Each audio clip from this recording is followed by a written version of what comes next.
The Paula Show is on. The Paula Show. Come on, one and all. I extend an invitation to the Paula Show. Join in the conversation. Transforming behavior, recognizing our savior, overcoming hurdles, achieving dreams. Together we can succeed. Hello, good evening, everyone. Welcome to the Paula Show. Tonight we're speaking about psychology, counseling, and divinity. And Dr. MeleshaBanhan is here with us. She'll be guiding our conversation, and I bet it will be revealing. So thank you for staying with us on the Paula Show, and we'll be right back after this commercial break. Thank you for staying with us on the Paula Show. Remember to watch the Paula Show via CTV Channel 2 on Tuesday nights at 9, and Sundays there's a rebroadcast at 1 in the afternoon. The Paula Show inspires, entertains, and transforms behavior. Like me as well on Facebook, The Paula Show. Dr. MeleshaBanhan is here with us tonight, and we'll be speaking about psychology, counseling, and divinity. Welcome to The Paula Show, and we're not even able to shake hands tonight. We have to do the foot bump. Yes, that's okay. That's okay.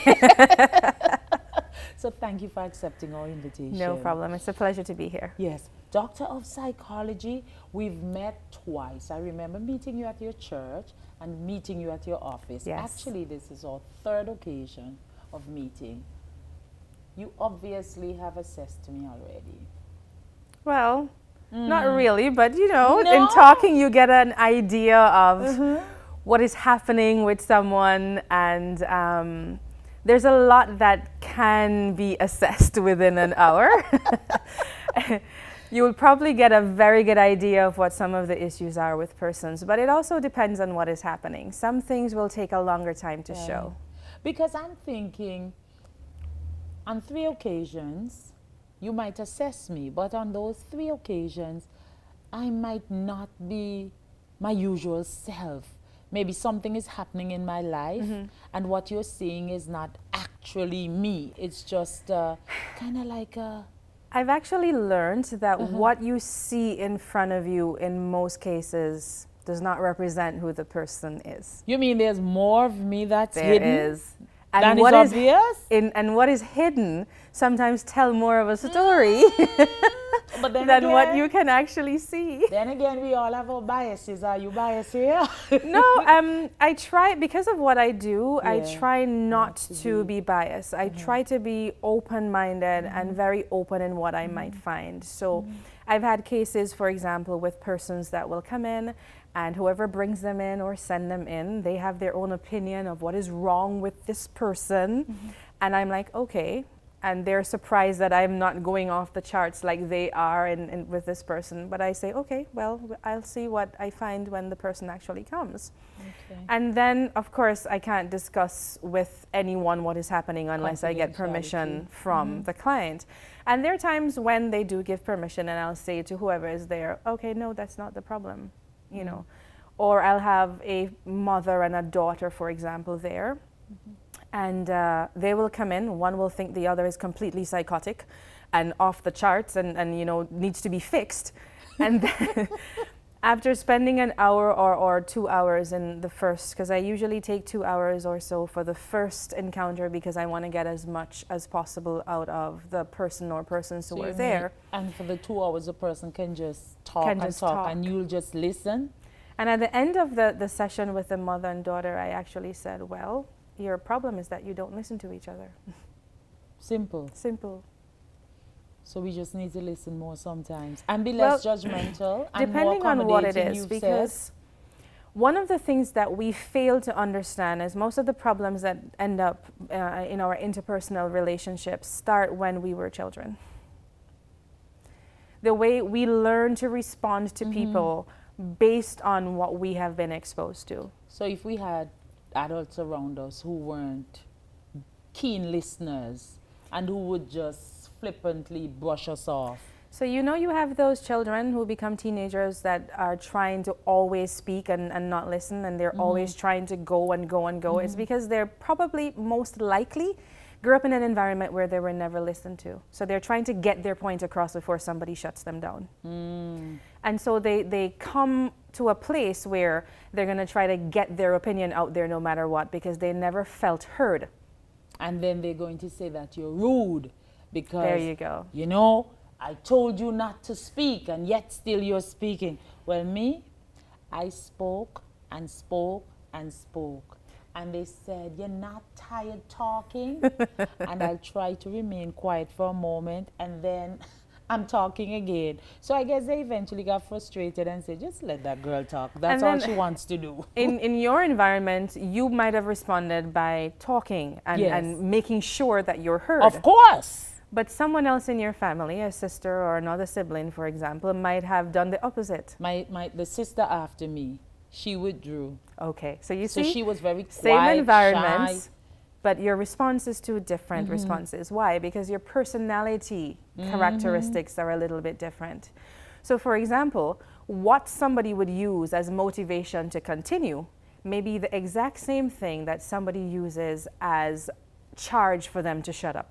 So that's why you can have two brothers in a family.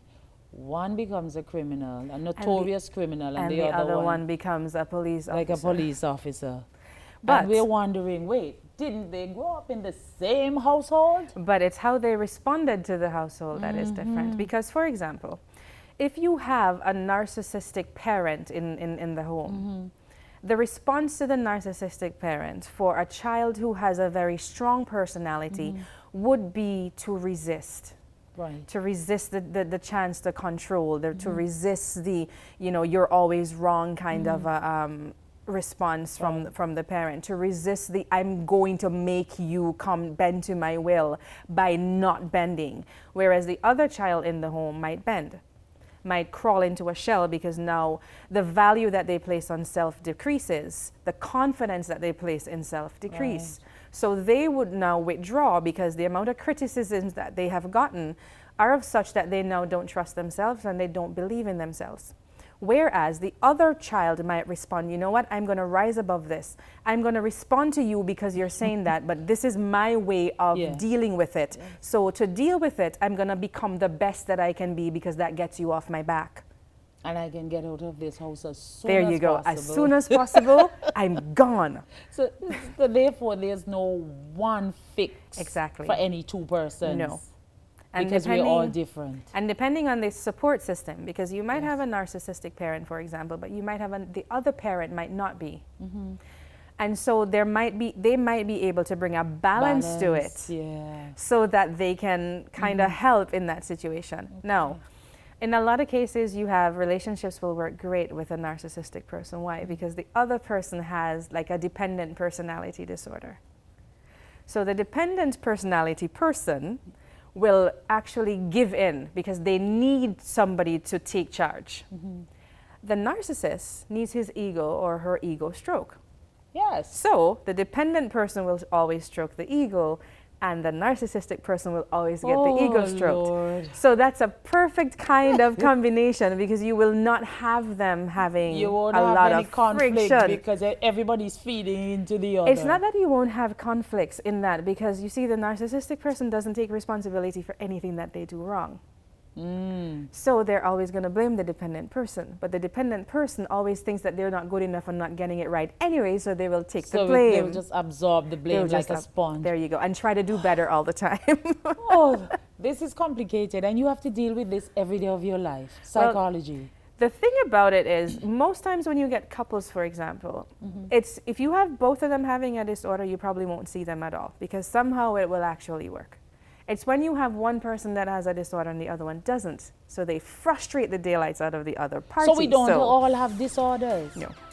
Oh, praise the Lord. I don't have any disorders. But a lot of us actually have tendencies for any one of those 10 disorders, right? You said don't be judgmental, be accommodating. Because we don't know what is happening with persons. Our environment shapes us. And unfortunately, depending on what the environment did, we can go one extreme or the other, or we can toe the line. Now, some people will get it okay, and they'll be able to do the balance and go through. But at some point later, when they get married, when they have children, some of those issues that they had as children come out. Now, for some people, it's not anything grand. For some persons, it's kind of, you know, like basic things that probably could have made the relationship better, but it's not like it's making it detrimental, you know. So, for example, a person who grew up in a home with no hugs might be very skeptical about hugging someone. But the new environment that they're in, they get married, this person comes from a family that is always hugging, they might get used to it and they might like it. Whereas some persons, because they grew up with it, it's like, yeah, I don't like hugs, don't hug me. But I would think if you grew up with hugs, you would just automatically like hugs. If you grew up without it, you might not like it. But if you grow up with it, it might be a case where, okay, for you not to like hugs, there was a trauma attached to it. Okay, okay. So like let's say too tight.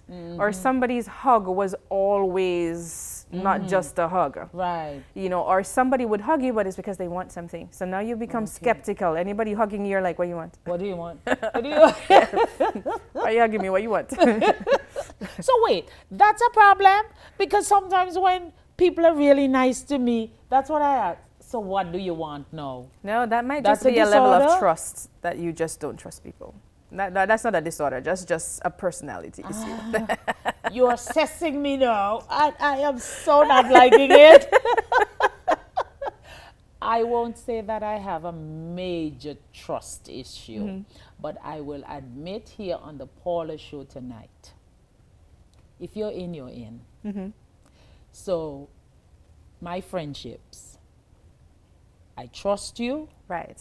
You're absolutely in. You have my heart. You have everything. Right. If you're not within a particular space, then I'm still assessing you. Right. But those that have assessed and have stamped my approval, They're in. like my buddy Donnabelle Davis, that's it. She's Yep. in. She's in. I mean, my sister Raquel, she's in. Yep. Charlesworth's nephew Jamil, he's in. in. And my hairstylist Greg, he is absolutely in.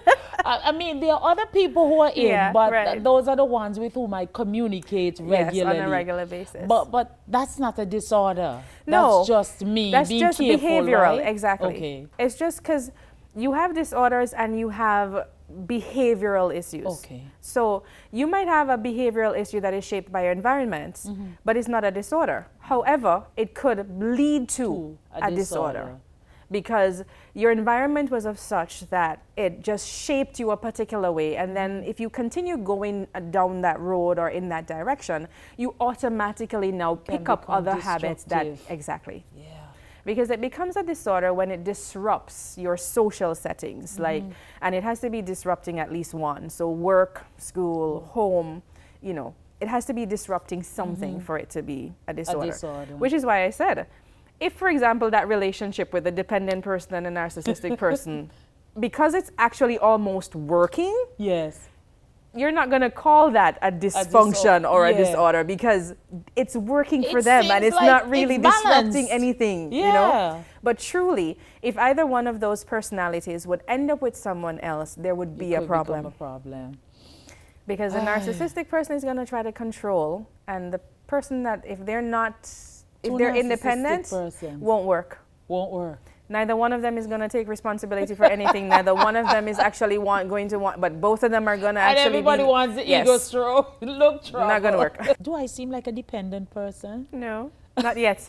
Wait, let's wait until the end of the show and see what happens. Oh no, this is not going well for me. I know you're watching and you're saying, Paula, no, you're definitely not dependent. I wouldn't know how to be dependent, but I hope I'm not narcissistic either. Oh Lord Jesus, help me. Then I'll have to work on that. But there are different levels of narcissism. Oh, sure. Because I may not want anyone to stroke my ego. I may not want anyone, I might not be one to say, I'm always right and you're always wrong. Right. But there might be On other a normal areas. day, you have persons with tendencies in any one of the 10 personality disorders. It's just that it never gets to the place where... You know, paranoia is one. Yes. It I never have really gets no, to the place. no, I don't have, no, no. You guys scare me when you come here. You cause me to think about myself, and I'm wondering. Like, anxiety is one of those things that can develop from people having fears that goes to paranoia, that now, you can't function because you get anxious about everything because you start becoming fearful about everything. No. And you I'm know. only fearful about dogs. Okay. So no, that's just a phobia. That has nothing to do with paranoia. Nothing to do with, yeah. Okay, so many years of counseling, and for the past 3 years, you have been practicing psychology. Yes. But you're smiling, you're loving it, you're enjoying it. I love helping people. I love when somebody comes in and they're thinking, you know what, I'm the worst person in the world. Everybody says so, fix me. And I'm like, okay, well, you have to do most of the work. So as long as you're willing, I can do what I can to help you. And it's great to see at the end of a month, 2 months, it's kind of like this person gets to the place where there's such a change in how they're viewing things that they're able to put their lives back together. And I love that, And especially from a Christian perspective, when persons come in and they are Christians, and I can work with that because I'm not going to push Christianity on you. But if you are a Christian and you want to use this to help you, which I love because this is like the foundation of everything, yes. So now I can help you to put things into perspective so you can pick up the pieces and go to where you need to go.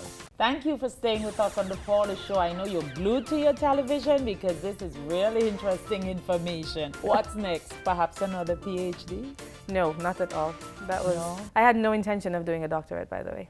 Yeah. It was never, in fact, after I finished my bachelor's degree, I was like, I'm never going back to school. I'm never going back to university. This is it. I am done. Sufficient End of story, yes. And then I ended up in a job where I started out doing environment, and I loved it. And I'm like, I'm not doing this if I don't have the information. So I went back to school to get the information, my first master's. Yes. And then I got to a place in my life where I had rededicated myself to God.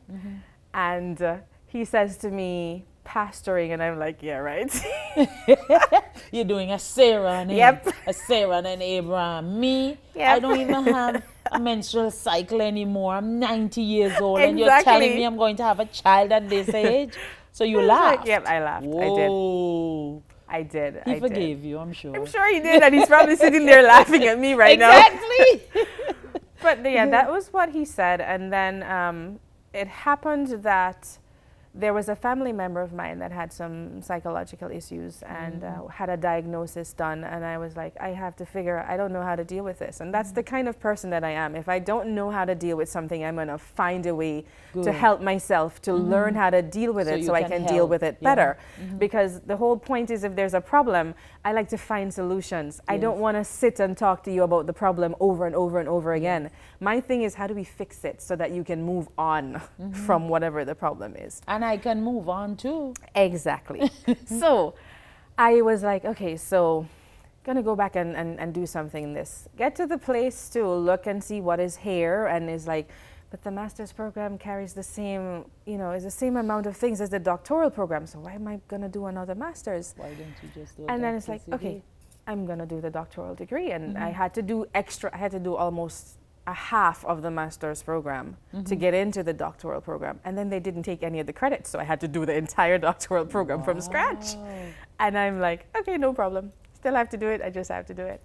And then in the process of finishing it, I had to do my internship, and it had to be supervised. There was no one here that was able to help me, so I ended up going to Canada, and to get into the program. All the way to Canada, all the way just to to Canada. be supervised? And it just so happened, no, that was God's intention. Because the program I got into was through the seminary that had a Master's of Divinity program with a counseling focus. There goes the pastor. There you go. So he set me up, right? Up. And so I spent the time in Canada 2.5 years, because as he would have it, they took the counseling things I had already done under the doctoral program. So I didn't have to redo all of those courses. Had children? Yes, I had my 3 boys with me at the time. They were 10, 5, and 9 months old. 9 months. Yes. That must have been exciting. It really was.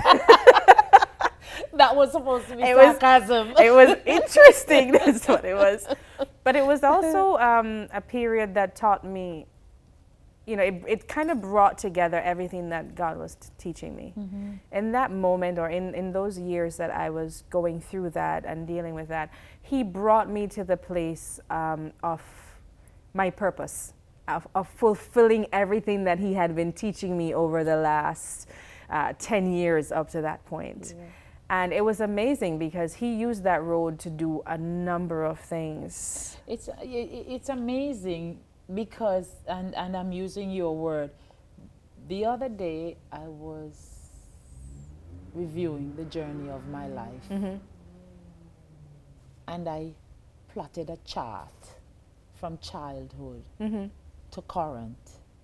And what I realized is whatever I started from childhood to now, it was preparation. For what you're doing. And I never realized it until it became clear. It was like a revelation. Yep. You see all this talking I was doing as a child? See, there you go. Perfect. Okay. Now I talk for a living. Perfect. So, I mean, I was an international operator. So I talked at Cable and Wireless. I talked for 8 hours non-stop, taking calls. I was an educator. I'm always telling children, stop that, do this, talking. Then I became a corporate communications manager, talking again. And now I tell people that I believe that God, if we pay attention to our children, we would realize the gifting that they have. That's true. And unfortunately, even as Christian parents, we tend to focus on the things that society tells us. When we send our kids to school, what do we tell them to do? Get a good education so that they can get a good job, so that they can have a good they can have a good car, they can have a good, big house, and that they can take care of you. I know you don't do that, and I don't do that. But that's what a lot of people do. That's the whole reason for going to school I read is Rich Dad, Poor Dad, that book, Rich Dad, Poor Dad, and I know that is I don't have the poor dad syndrome. Okay, then. Yeah, so I don't tell my children that. But most people do that. Most people we do. don't actually say to our we don't do what Samson's dad did. What is it that I'm supposed to do with this child? What is the reason? What is the purpose? How are we supposed to raise this child? Yes. We don't say that to God when we get them. We just look at them and say, ka-ching, they're going to take care of me in my old age. That's a lawyer, that's a doctor, that's an Indian, that's a chief. And if they're not doing quite what we hope that they would, because the neighbor's child is doing better than ours, what do? We scold them. Yeah, and force them and we into force a them into direction. Exactly. And we tell them they're not good enough because they haven't measured up to this. Gifted in that area. We don't see certain things as good. But you see, some parents, they live vicariously through their children because you wanted to be this attorney and it's not happening for you. Yep. So you think, okay, maybe the child can fulfill my dream. Or you wanted to be a basketball star. But he can't even run. But the poor child is 4 foot. A midget. 4 feet 3 inches. I'm taking you were speaking about divinity and psychology and counseling. How do they complement each other in your field of study? For me, it's been perfect. Because I have found that without the divinity side, I think there are things that the secular side does not get you involved in. It doesn't. The picture that it paints is not quite the entire thing. And without the secular psychology, I don't believe that I would have a good understanding of what we as human beings go through in order to use the divinity part to help persons to understand who they are and what they need to do so that they can do it. So I think putting both together is necessary. Because I've had, unfortunately, I've had clients that come and say, okay, they're having some issues and all that their churches tell them to do is, well, just go pray about it. I'm hungry, Pastor. My family doesn't have any food to eat. Go pray about it. The Lord bless you, pray about it. But you're walking away, can't even accept the spiritual admonition or recommendation because your stomach is growling for food. And if your relationship with God is not where it's supposed to be, you probably have not gotten to the point where you've learned to trust Him enough for Him to provide for you anyway. So you're looking for that. And it's difficult for somebody to tell you when you feel like you're falling apart, when you feel like you can't make it to the next day, for somebody to just tell you, just go pray. It's like, because at that point, the words in the Bible are not even bringing you any comfort. Because the Lord says that too. Sometimes we're not even able to pray. Exactly. You can't help yourself. But because they are unable to really help you, they just give you something that is just like a sugar coat over it. They don't even spend the time to listen to you. Sometimes it's just a brush off. And I'm only talking about persons who have come and said something in that sense. And what I myself have seen in some of the churches that I've actually visited. Because it just seems very superficial. It seems very cheap. At least when persons went to Jesus and asked for something, most likely they got a miracle. You got they got a little bit of something back. You got some bread and fish, you get your sight, you get your life. You got something. And I think this is, if you at least can listen, maybe you don't know what to say or what to do, but you could listen, because then God would be able to use you to maybe bless this person or help this person. But you have some persons who come and they're saying that, they were just dismissed, or they were just, their definition of what is happening to them is, okay, it's demonic. You need deliverance. So, we just need to pray over you and the deliverance will come, and that's the end of that. So I think it's good to have a balance between the psychology and the divinity, because there are some things that really need a little bit more. My teacher on spirituality, my lecturer on spirituality at the university said something to us one day that I take to heart. He said, when you think about it, when it comes to psychology and spirituality, you can think about it as having garbage and rats in the house. Oh, that is not... Tell me about that. So you'll never forget this, right? So if you say, fine, it's demonic oppression, okay. But the demons would be like the rats. If you get rid of the rats, if you still have the garbage, what do you think is going to happen? The rats will return. The rats are going to return. Because that's what they There's want. There's still things to feed on. Yes. There's still things in there. When you think of garbage in that sense, you think about all the trauma that we've been through, all the things that we have not let go to God, all of the emotional stress that we've been through. Some people will put it in a closet and figure that, you know what, I'll put it in the closet, pretend that it's not there, I can't see it, so I won't deal with it. But it just takes you putting another ball in that closet for everything to fall back out. And they might fall out at a time when you're having other crises in your life. And they might fall out at a time when people are there. And so now, because you haven't dealt with them, you still have to have all of these things. So if all the garbage is still there, then the rats are going to keep coming back, because they need something to feed on. There has to be a door that lets all of those demonic things in. Unless you get rid of the garbage, you can't completely get rid of the rats. You cannot completely get rid of the rats. And I love that analogy, right? And because I think it works. I'm taking it to heart. So for example, if you have a person that's been raped, as a child, this is an emotional garbage, an emotional trauma that stays. Post-traumatic stress can develop from that, right? I once had a client that was a 50-something-year-old woman, and she had been raped repeatedly from the time she was 7 years old until she was 16 by her stepfather. And at 44 years old, she still could not deal with the person she was going to get married to in a way that was comfortable. Because she's remembering. Because every time she would come together with her fiancé, she remembers. She goes right back to everything that was there. So in order to help her to get rid of all of that, you have to help her to deal with whatever it is. And when she realized, we went through the sessions and realized that she was just still angry at her stepfather, who was dead, by the way. Wow. For over 15 years. Wow. And because she hadn't let go of that, because she hadn't forgiven, she wasn't able to move on to the next stage.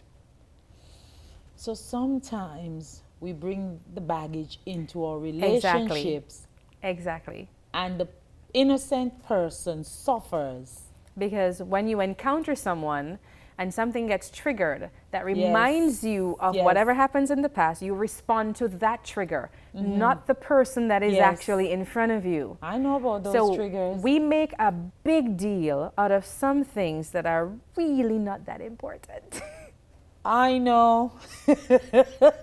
Purely because we're responding to something else that made us feel that because we lacked confidence or we were made to feel lesser than or of no value, then immediately our minds are triggers to the I have no value. That's what the person is saying to me. When the person did not say any such thing. The person did not mean that at all. The person doesn't even have a clue about what is about what is happening right now. Oh boy, I can tell that some people are glued to their television for real, and healing has begun. Stay with us. MeleshaBanhan is here with me. She's a psychologist, counselor.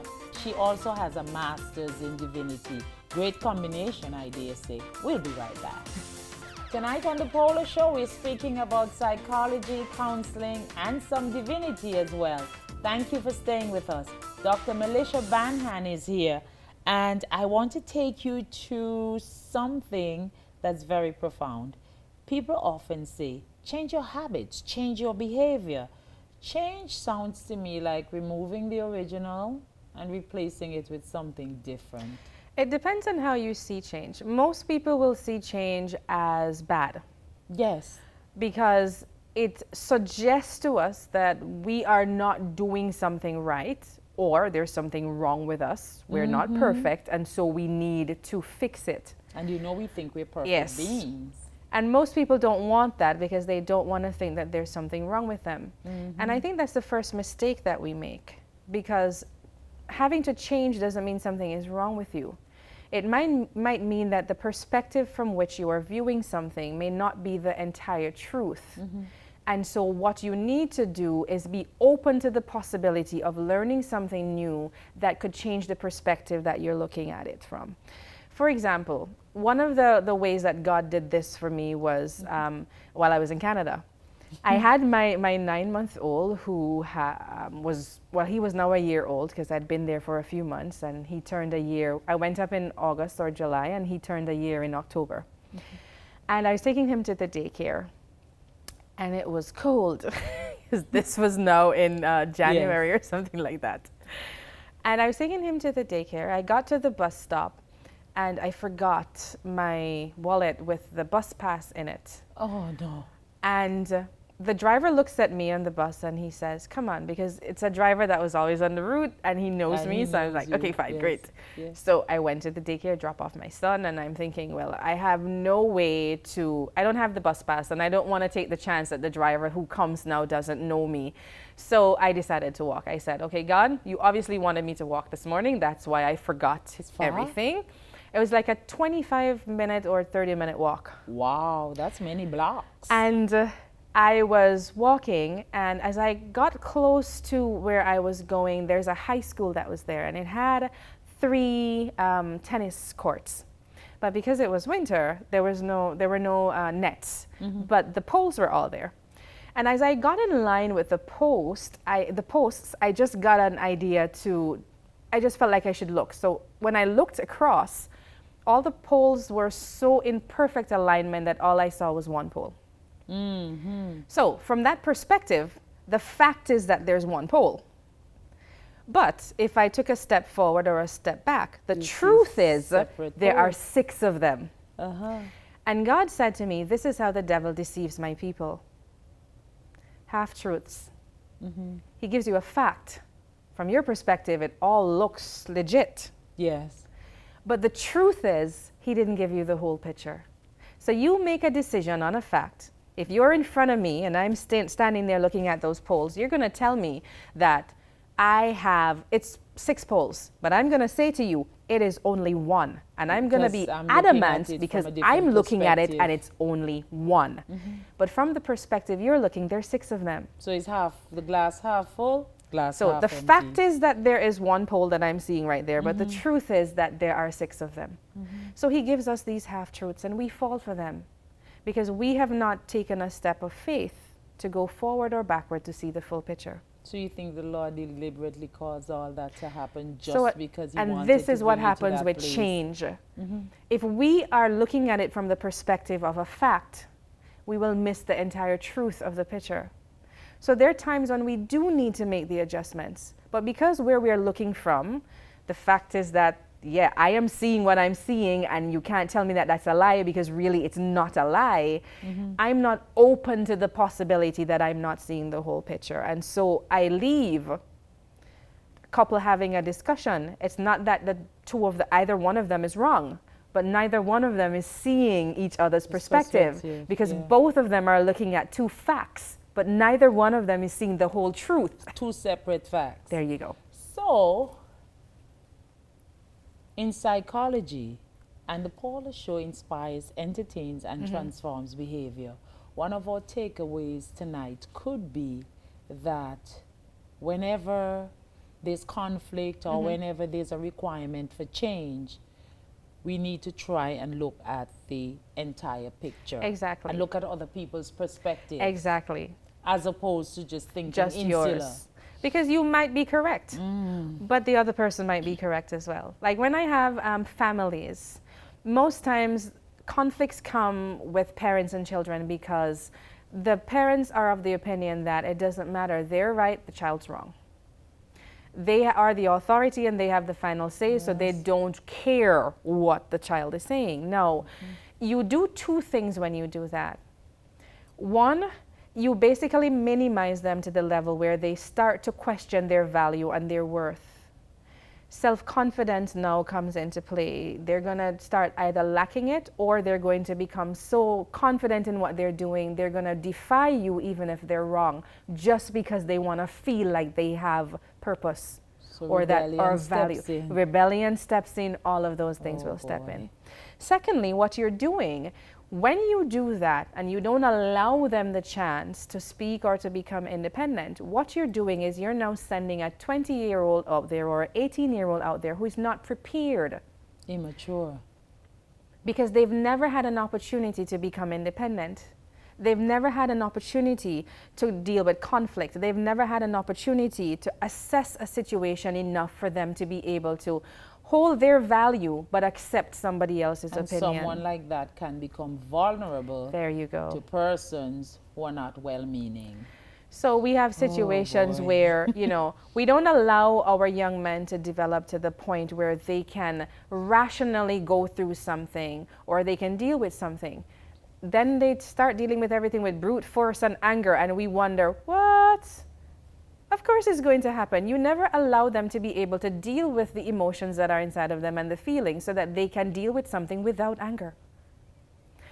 I've seen statistics, for example, that shows, okay, we say that we're not emotional, or boys are not supposed to be emotional, and especially in the Caribbean. Men are not supposed to show emotions, It's an but African women thing. are supposed to be emotional. And then we end up now with women who become very anxious, because that's what the statistics show, because we never learn how to deal with the things that are happening inside of us. And boys who become very angry at everything and deal with everything in anger. And you wonder why. We get so caught up in this thing about we're not supposed to be emotional. Actually, without your emotions, you would die. Well, that's true. You need Because- some level of emotion. But our emotions are what trigger our fight or flight mechanism. Fear, for example, is what gets triggered when you're going to go into the fire. When you see a snake, When I see a dog. if you don't, well, you don't have to be afraid of a dog. But I have But- to be afraid of a snake. The fear mechanism tricks in because it tells you, it chips in to tell you, listen, there's something here that you need to take stock Danger. of. There is danger. You need to do something about it. You need to prepare to take action, because there is something there that you need to overcome. And so you need to move. If you didn't have that mechanism, then fire would burn you and you wouldn't even think about it, because you wouldn't see the danger of it. So Yeah. our emotions are necessary. They're useful. Our feelings are not. Emotions are necessary. Our feelings, Our feelings are are not. No. Because emotions are a 6-second trigger. Your body, the neurochemicals in your mind trigger you 6 seconds. You need to act. And it triggers the appropriate reaction in terms of your emotions. Okay. What that does is trigger thoughts inside of our heads that trigger feelings inside of our body. And then we act on those feelings. So we can take that 6-second trigger and turn it into a month, 2 months, a year, 20 years of hate of someone. But that initial thing that caused you to develop that hate was 6 seconds, maybe 20 years ago. It's just that you never let it go. So the feelings that became associated with that emotion, you kept perpetuating every time something happened to remind you of that encounter. But it must have been traumatic if you... Doesn't have to be. So then Because something what as type simple- of person are you then? Sometimes something as simple as, for example, your mother kept telling you you weren't pretty enough. And that triggered feelings of Inadequacy. There you and go. all of that. So every time your mother would say that, you go to the feelings of inadequacy and you start to think you're not good enough. 10 years later, your teacher says that to you. And What I you remember do, there you go. exactly what my And mom you and the think- feelings return. And you now think that must be true. So your thoughts now start to associate this with you and your value and all of that. And all of a sudden, every time you hear that trigger, every time you see something that reminds you of that, you go back to those feelings and those thoughts and you recreate that picture in your mind. It becomes a lifelong thing that And you maybe do. you hear somebody telling someone else you're not And- pretty. and you it evokes automatically, those there thoughts. you go. Oh, So what you're responding to The is not really feelings. that. It's the feelings that were created in that first moment when you When- came to that place where you associated your thoughts with what you look like to what that first so trigger how do was. you get someone to stop thinking that I'm... You change your perspective. What is beauty? What makes you pretty or not pretty? I would say your attitude. See, God looks at the inside all the time. But are we looking at the inside or the outside? The world tells us that there are 4 things that we're supposed to be looking at, right? Beauty, fame, power, and wealth. Money. That's it. Money has to be there somewhere. So, those are the things we end up focusing on. And so those things can trigger things inside Yeah. of us. And depending on how supportive or not supportive the environment we were in when we were growing up was, that now determines what we associate, the thoughts we associate with the emotions So the and the environment feelings that shapes come the up. thoughts. There you go. Oh boy, I'm beginning to sound like a psychologist. But no, I'm leaving it all to you.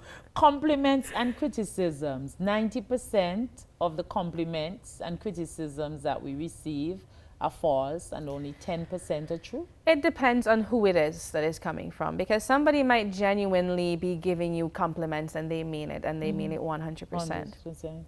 Someone who's hurting might only be saying that because, they're being very sarcastic, because the hurt that they're feeling is going to come through, and they might be complimenting you, but they don't actually mean it. And they're wishing in the back of their mind that, looks nice, but but the color. But I tell people, whether people genuinely mean it or not, if you use the 90-10 rule, that works too. 10%, there's always something in there that you can take. 90%, leave it. Internalize what you need, externalize what you don't. This is what I say to my Don't take it to 15-year-old. heart. I say to my 15-year-old, when he goes in and there's a teacher who is doing something that he would equate to picking on him, or somebody's doing something that makes him now start to question what he's doing or question himself, and I will say to him, take the 10% of what you did that caused them to come up with that opinion and see what you can change to make yourself better in this area. Leave the 90% if it's just criticism. Some things we just have to ignore. Some things you just have to ignore, because people are going to deal with you from their perspective. They are going to address you based on how they feel, So how they hurting think, what people they're will going. hurt people. Hurting people will hurt people. And sometimes it's because they don't know better. You've ever heard parents that say to their children, well, I grew up this way and it didn't do anything to me. Yes. And I'm thinking, are you sure about that? Because you're the way Because you're I'm behaving not sure right about that. They don't know you're a psychologist. But it's because this is what they know, and they're afraid to think that, you know, there could have been something that they could have done differently. Are they responsible for the fact that their child would have come up being this way or so not? Unless we are willing to accept that we are flawed and we need to improve, then we'll remain in the same position. In a sense, but it's also an acceptance of the fact that sometimes what we think perfection means is it's not it. Because, for example, going back to that couple we talked about earlier, for them that's perfection. It might be very corrupt from our perspective. But in their perspective, this is perfection because they're okay. Yeah, we're fine. So if it's not broken, don't try to fix it. You know, some people might just need some extra, you know, pointing out, listen, you know, you could have done that differently, but you've been so used to doing something a particular way that this is all you know. You've never really thought about something being different. And maybe if you're open to suggestions. Exactly. Then you might be able to improve. Exactly. But if you're willing to remain stuck, then that's a problem. I'll use the example of my husband and curry. My husband is half Indian, right, and half Chinese and all of that good mix. So he was used to curry being cooked a particular way because in his house, this is what curry was cooked with. I hate the main ingredient that he likes in the curry. So here's the compromise we came to. He showed, because he's a chef, he showed me how to do the curry without the main ingredient that he likes, but in such a way that it still is plausible for him, you know, and it still is great for me because it improved my version of the curry, but it also improved for him the flavor that it would normally have. So he still enjoys it and I still enjoy it, but I don't have to put what he's used to in it. So that's basically, I was open to... So it's like a compromise, you There call you that? go. So I was open to the possibility of not being adamant in what I'm doing and being able to change that. And he was open. And he was open to the fact that you're not getting this main ingredient because I don't like it. But you were willing to accept. But I was and willing he was to willing accept to that. accept. And when I'm not having the curry, he puts the ingredient in there and just have it because he knows I'm not having it. Exactly. But yeah, so this is kind of how you have to be flexible. There you go. Halfway and be flexible. Things can work. But not just come down on other persons. Now, there's a different situation when you have a person who is, they're going to say what they're saying in front of you, but behind you, they're going to do something totally and absolutely different. I hate deception. I hate betrayal with a passion. And that's the trust issue. Yes. Because you've diagnosed me, you've assessed I have done me, no such you've thing. analyzed me, and you said in an earlier segment, I think that's a trust issue. Yes, it is. And I am admitting I trust, but you with a grain of salt. No, you have to be at a particular place. You can't open your heart totally to everybody. But it's going to be broken. Well, here's the thing that I say to that, though. It depends on where you are, because when it comes to God, for example, if you've opened yourself up to trust God, then you have to trust Him with the people that you would never trust.